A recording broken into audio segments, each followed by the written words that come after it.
İlham Əliyevin vəziyyəti pisləşib. Noyabr ayının 23-də onun evinə həkimlər gəlib. İlham Əliyevin vəziyyəti nevroloji problemlərə görə pisləşibdir.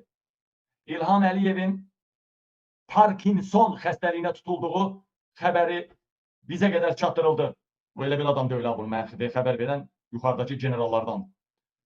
İlham Əliyevin Parkinson xəstəliyinə tutulduğu məlum olub və ona uzun müddət televiziyada, iclaslarda iştirak etmək həkimlər tərəfindən qadağan olunubdur.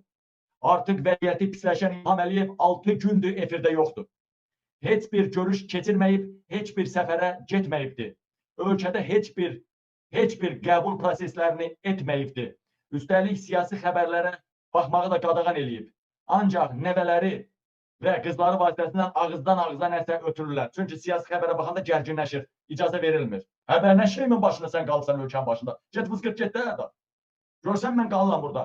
Gecə günü danışmağa gücüm də var, mübarizəm də var. Get də da. Televizora baxanma, efirə baxanma, YouTube'a baxanma, TikTok'a baxanma, onu eləyənmə. Yaxşı da indi söhbət çıxdı da, İlham Əliyevin səhhətinlə əlaqədar efirə də baxanmır, xalqın durumundan xəbərdar deyil.